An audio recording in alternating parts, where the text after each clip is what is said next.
Welcome to Reddit Tales Unveiled, the place where the most intriguing, heartwarming, and jaw-dropping stories from the world of Reddit come to life. Whether it's drama, comedy, or moments that make you think, we've got it all right here. So, sit back, relax, and get ready to dive into the best tales the internet has to offer.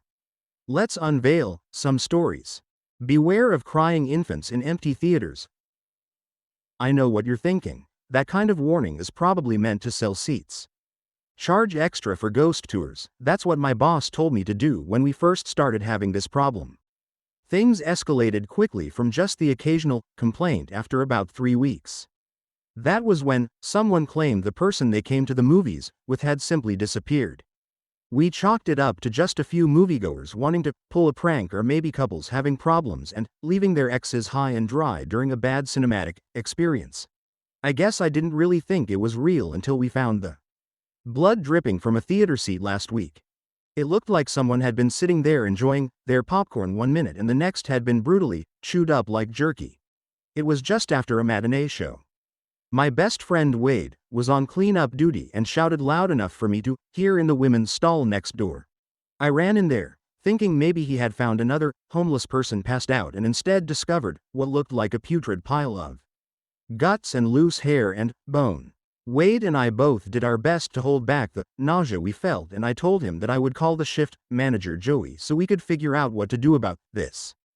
Joey was not as easily upset about the situation as us, because he was convinced it was just some crazy prank. There's no way anyone could have been murdered in here. It was during a normal viewing, right? So that means there must have been at least 50 people in the audience. Look at where this happened. Most of them would be in rows above the mess. So how could that have occurred when there were so many eyewitnesses? He told Wade and I to stop being babies and clean it up, or he would tell the theater owner. When he left, my friend and I were still uneasy about the grotesque scene, but part of what Joey said made sense. I've worked in haunted houses before. The stuff they do to the models in there is pretty convincing, I told Wade as I grabbed some gloves and pushed my cart next to his. I also knew that Joey expected us to move fast. The next movie would be premiering in 15 minutes, so despite how awful it made us feel or how eerie the entire cinema felt, we had to get the job done. We didn't talk during the cleanup, just grabbed the loose organs and tossed them into bags like they were Coke cans. I convinced myself it had to be just par for the course like Joey said, and I put it out of my mind when it was all said and done. Then it happened again. And this time a moviegoer claimed they heard strange noises in the theater right before we went in for cleanup. I think there is one guy still in there, watching the end credits, they told me. Both of us talked about the noises that others had claimed to have heard as we entered the vacant cinema. On the screen we saw that the final credits had played, and that typically meant the lights would go up inside the room, but this time they went out entirely. Wade froze as we got to the steps and he remarked, "Austin, I swear I saw something move on." "Okay." I took out my flashlight, feeling my heart beat a little faster as I told him to calm down. I focused the beam of light on the row he mentioned, not seeing a thing. "Your eyes are playing tricks with you. Go get the lighting working and Lee'll start at the top," I told him. Wade left and I slowly walked up the theater steps. I've worked here for a few years and was used to being in these cinemas alone, but this time felt very different, especially because of the total darkness. I was about midway up the steps when I heard the strangest noise. It made the hair on the back of my neck stand up.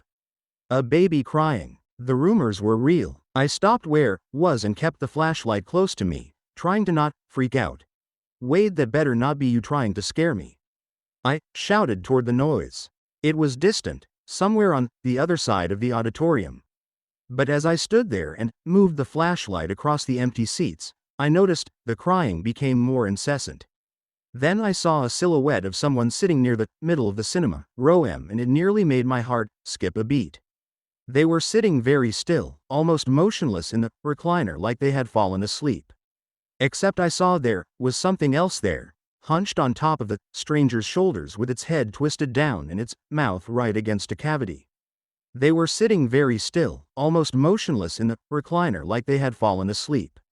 Except I saw there was something else there, hunched on top of the stranger's shoulders with its head twisted down and its mouth right against a cavity. innards from his skull like they were soup. It had no hair or skin color, just a long bony body and misshapen head, resembling that of a goblin shark. I heard it make short work of the victim, tearing him apart with no regard for the mess as it snarled Iriad and then, tick, turned its putrid gaze to me. It shrieked, angered by the light, and I swear to you it sounded like the squeal of a newborn. I dropped the light in an instant and it ran off into the shadows, leaving behind the husk of the unfortunate man still covered in blood and drool like a discarded piñata. Wade returned moments later as the electrical problems were fixed and saw me standing there, stiff as a statue, staring at the body, too mortified by the last few minutes to move or speak. I didn't have to though, the gruesome carnage spoke for itself. So we closed off that cinema and called the police right away. Joey insisted I avoid mentioning anything about a feral beast child running amok, so the cops only thought they had a homicide to investigate. What's the plan to catch this thing? LF we don't do something, more bodies will start piling up and we'll be out of business, Joey asked. I didn't even want to fathom being near it again. You didn't see what I saw. It broke that man's neck like it was nothing and moved faster than lightning. The fucking thing was a demon. Maybe so, Joey conceded as he stared down at the roped-off cinema. But it still must be mortal. Those cops found traces of skin and saliva that didn't belong to the victim. That must mean this beastie boy is living within the walls of this theater. Somewhere. Great. Guess that explains the crying we've been hearing these past few weeks. It must be getting hungrier, must be why it's resorting to these vicious killings. Joey had a glint in his eye, an idea had formed of what we would do next. If it's taking bigger risks, then that means we need to do the same and starve it. We'll close the entire theater for a week, and then lure it into a cinema and catch it. It will be so blinded by hunger that it won't see the trap, Joey decided. To do something like that, we would need to find live bait. The creature has been attacking lone moviegoers near the end of the films. Stands to reason even, in desperation, it would match that pattern, Wade suggested as he returned from finishing his statement with the police. Sounds like you would be just the man for the job, our boss said, patting Wade on the back. Once we catch what are you planning to do with it? Asked, not even daring to think of the bizarre plan for the trap he had in mind. Wade's life was at risk, or worse. Could be that none of this went as planned and the feral child left the theater without a second thought. Joey smiled, promising us glory and fame if we did as he said. It was an alluring prospect. To catch something like this was a once-in-a-lifetime opportunity. Somehow he persuaded us. Or maybe deep down we wanted it and thought we had a shot at getting that limelight. Either way, Joey called the theater owner to explain the need for shutting down the entire building for a week, just to get rid of the bad stench from the dead body. Not wanting any more bad press, they agreed to it. And we prepared for the next encounter with the feral child. The week honestly went by too quickly for me. Every day, Joey would gather supplies or call me to make sure I wasn't backing out. And I know what you were thinking, because I thought about it too. Why was I not backing out? Every time I closed my eyes I saw that crazy feral beast crawling over that poor man's body like praying mantis. I knew it could easily kill us the moment we were alone with it again. And after a week of no food, it would be even more deadly. But Wade didn't want to back down. He was stoked to meet this monster and was convinced Joey's plan was going to work. We've got automatic weapons. A cage strong enough to hold a lion, and if things go wrong we've got you to come in with the grenade and save the day. I didn't like the idea of being the one to hold such a dangerous explosive, but my friends were not going to be talked out of this crazy plan. So I just nodded and listened, the panic and dread growing in me with each passing moment. You ever see a car crash? It all happens so fast, and yet, as you replay it in your head you see every little detail. This was the same way. I knew where this was heading, and there was nothing that could stop it either. When the time came, I was told to be up in the film booth to work the projector. We would play a short film and pretend that work was returning to normal. When we walked into the cinema, though, I immediately felt uneasy. I was expecting more destruction, because if the child was cornered and searching for food, surely it would have turned over every nook and cranny to find some. So why was the building seemingly untouched? Had it moved to greener pastures in the we were gone? It's still here. I'm sure of it, Joey said as he got Wade in place near the middle of the cinema and then gave me the hand signal to start the film. The movie played and I watched as intently as I could. I was supposed to give a warning the moment something went wrong. As I sat there in the small reel studio, I couldn't help but think this was my passion as well. I was vulnerable because I was so focused on wanting this I didn't consider that I could be a target. Then a small droplet of spit fell onto my shoulder. I dared to look up, my knees buckling as I saw two wide, slit eyes filled with pure hate staring down at me. It had the face of a woman, ragged jet black hair with pale skin and parched lips. From the neck down though, all I saw was a monstrosity. With enough legs, arms and sagging tits to resemble a human centipede, the creature slowly crawled from the ceiling to the ground in front of the projector. It stood to its full height, hunching over in the tall room to make it clear how large it was. With its back legs cracking and bending in impossible directions, it crushed the projector and moved toward me, pinning me into a corner before I even had a chance to react.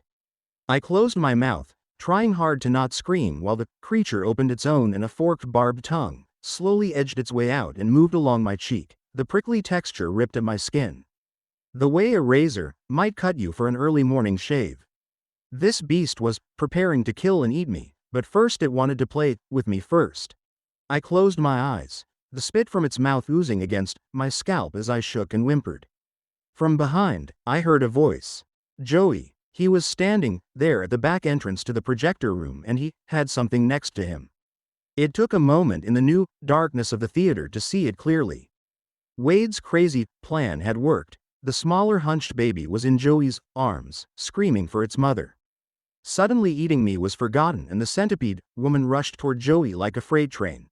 Joey slammed the door shut and I heard the wails of the smaller beast echo loudly as he ran to the open theater. The mother gave a banshee cry in response, moving to the window where the projector had once emitted its pictures onto the big screen. It began to hit the glass, frantic to reach its young. Joey and Wade were waiting in the cinema as I rushed in, both of them watching frantically for the mother to break through, and Joey told us both to remain perfectly still. The trap would work, he promised. He was sure of it. I slumped down to my hands and knees, crawling over to the other exit while it was distracted. I didn't even dare to look back as I made it into the fire stairs. Then I started to look for a weapon that could potentially finish the monster off. We stood perfectly still and looked toward the window, sure the mother would burst through a few more seconds. But the cinema was deathly silent and I noticed even the young infant creature was quiet. Something was wrong. A strange clattering noise resounded and Joey looked about frantically, trying to determine where it came from. It's using the floor vents to move around, I realized as heard the noise echo near us. There was no way to be sure where it might strike. Joey took a step back, looking toward the vent nearest to us. Then all of us watched in amazement as the centipede woman pushed the grating up and lunged. It struck Joey first, allowing the child to worm free as its barbed tongue jabbed his right eye. I pulled Wade from where he stood and demanded he give me the weapon he was supposed to have brought.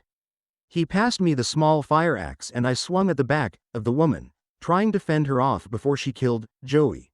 The younger creature shrieked and bounded toward me when it heard its mother in pain. With the axe as my only defense, I swung at the young beast and lopped its head off with one swift stroke. This sent the mother into a frenzy. She tossed Joey across the room like he was a rag doll and then flung chairs toward my head.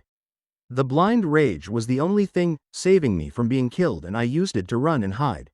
For some reason I thought Wade would be smart enough to follow me. Instead, when I looked back, I saw he had found one of the chairs that the mother had ripped from our cinema and hurled it back at her. All that did was enrage her even more. Its serpentine body wrapped around Wade and one heard his bones break as the monster constricted his life away.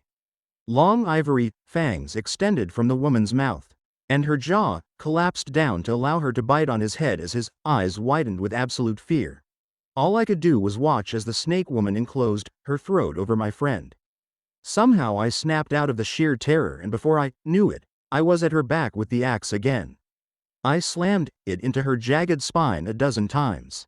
The creature moaned and shook, refusing to release Wade. So I did what I knew my friend would have wanted and instead ended his life right where the snake's head was at. Her grip tightened and her body reeled back as she took Wade's head right where I had severed it. His spine, scattered across the cinema, with muscle and sinew, raining down. Then the beast recoiled and crawled toward another vent. Somehow I knew if it escaped that it would return, but I was so transfixed on the broken body of my friend I could not stop him. The centipede lady pushed her body into a vent and then was out of sight before I could even try to get a few more good hits in. I kept looking at where Wade's neck now bled out on the brown carpet, disturbed not only because of what I had been forced to do but also by what was lodged there, amid his tissue and organs.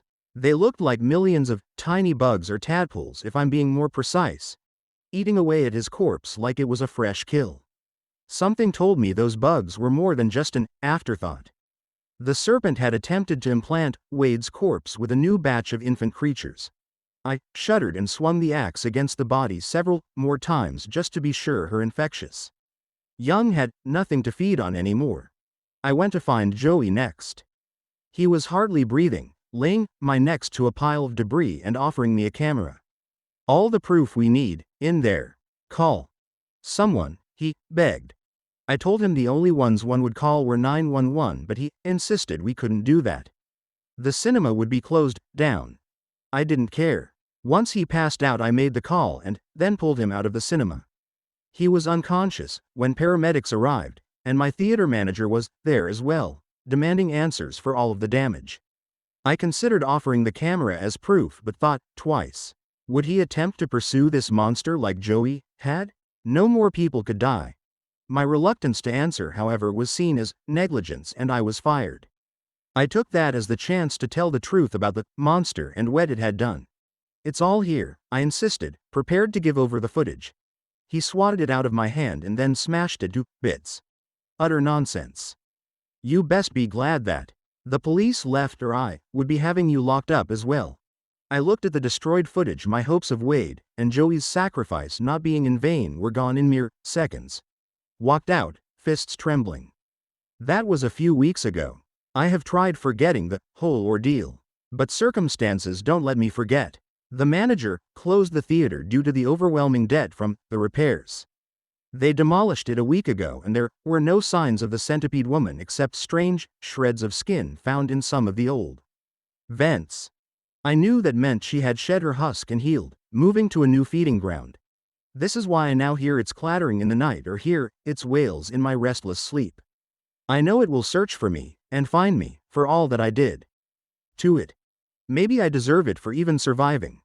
The whole experience has taught me I know nothing of our natural world, and that there are darknesses best left unexplored. I pass that knowledge on to others now who spread rumors of their own, be they a serpent or a rat or something else. I remind them that sometimes when you whisper about what lurks in the shadows, sometimes something whispers back. Thank you so much for tuning in to Reddit Tales Unveiled. If you're enjoying the content and want to hear more awesome Reddit stories, don't forget to hit that subscribe button and turn on the notifications so you never miss an upload. Show some love by liking this video, and if you know someone who'd enjoy these stories too, share it with them. Your support helps us keep bringing you the content you love. Thanks for being part of the journey.